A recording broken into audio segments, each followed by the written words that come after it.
Le Forum international sur l'université Souleymane Niang de Matam a vécu. D'éminents intellectuels ont tenu à rappeler l'œuvre et la vie d'un parrain à l'identité triangulaire. Un grand intellectuel, un leader est très ancré dans sa tradition. 6 mois qu'on travaille sur ce forum-là. Donc depuis le mois de juin, on ne dort pas, on est sur ce forum pour la réussite de ce forum. Donc on a mis en place des commissions scientifiques pour réfléchir sur les thématiques. On a mis en place des comités de pilotage, donc des commissions ad hoc d'organisation, etc., de communication. Et voilà, le résultat, il est là. Donc toute la population de Matam est là. Donc ce fut vraiment une très grande réussite. Donc des débats de très haut niveau. Donc des débats animés par des professeurs de renommée internationale. C'est à la satisfaction du mouvement Matam Debout, l'initiateur et de la famille du défunt parrain. Nous, ça fait 2 ans qu'on se bat pour que l'université Souleymane Niang soit implantée ici à Matam, qui est la capitale régionale. Quand on a voulu créer une université à Saint-Louis, on a créé une université au niveau de la capitale régionale Saint-Louis. On n'a pas mis l'université au Podor ou bien à Dagana. Quand on a voulu aussi créer une université, disons, à Thiès, on n'est pas allé à Tivaouane, on n'est pas allé à Hambourg. Toutes les universités sont implantées dans les capitales régionales. C'est pour cela que nous nous battons pour que l'université Souleymane Niang soit implantée dans la capitale régionale. C'est pour nous un très grand plaisir, avec une très grande émotion et beaucoup d'humilité que nous avons accueilli cette décision. Et c'est ce qui a motivé notre venue. Tout le cœur que nous avons mis à être aujourd'hui avec vous pour assister au débat de ce forum, cette manifestation organisée avec beaucoup d'entrain, beaucoup de professionnalisme par le mouvement Matam Debout et beaucoup naturellement d'engagement. Le forum a été également une opportunité pour l'autorité locale de lever tout équivoque sur la disponibilité de l'espace pour abriter l'université. Moi, je peux rassurer à Monsieur le Président de la République que la commune de Matam dispose assez de sites pour abriter l'université, donc ce n'est pas un problème.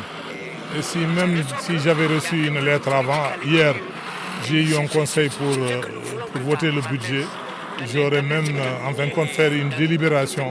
Parce que tout à l'heure, le professeur Khalid Par a parlé de 10 hectares, mais pour abriter un site d'université, il faut minimum entre 25 et 30 hectares, comme nous avons fait avec l'ISEP. À l'ISEP, on les a attribués 20 hectares pour abriter l'ISEP de Matam.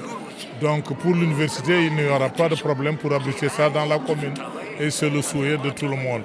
Aujourd'hui, les gens sont rassurés de par les propos de M. le maire pour la disponibilité des terres, mais de par les propos de M. Khalid Diallo, qui est professeur, qui a bien voulu confirmer les dires du président de la République, d'abord en nous montrant les premières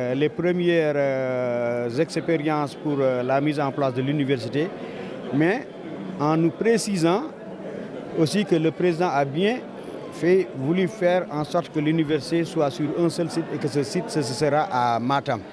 D'abord à travers Khalid Diallo aujourd'hui, mais auparavant à travers M. le recteur de l'université Cheikh Anta Diop et à travers l'ancien ministre de l'enseignement supérieur. Le projet a été porté par les populations de Matam par une revendication forte, relayée par le marabout.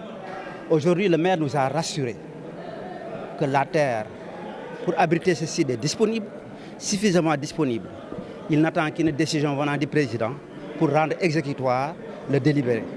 Donc nous sommes satisfaits et soulagés par rapport à ces propos tenus par le maire. Donc je crois que la récréation est sifflée et c'est terminé. L'université de Matam sera établie à Matam. Le maire est prêt pour attribuer les terres qu'il faut et nous attendons la décision du président. Les initiateurs, bien que rassurés, ne comptent pas dormir sur leur laurier. Ils promettent d'assurer le suivi au bénéfice des générations futures. On continue ce que nous avions entamé. Il y a le forum qui est déjà une charnière. Après le forum, on va continuer à rencontrer les autorités pour voir l'état d'avancement du projet et faire tout pour que le projet soit effectif à date issue. C'est pour les générations futures, donc c'est pour que nos enfants, nos petits-enfants puissent étudier à Matam depuis le préscolaire donc jusqu'à l'université, qu'il y ait une égalité de chance entre un enfant qui est né ici à Matam, dans la région de Matam, au Fouta, et un enfant qui est né à Dakar, à Thiès, ou bien dans d'autres régions. Qu'il y ait aussi une équité territoriale, que les infrastructures qu'on trouve dans les autres régions, qu'on puisse trouver les mêmes infrastructures ici à Matam. Le Forum international sur l'université Souleymane Niang de Matam, qui se tient sur 2 jours, a vu la participation d'éminents universitaires, des membres de la famille du parrain et des populations de Matam qui souhaitent la pérennisation de l'événement.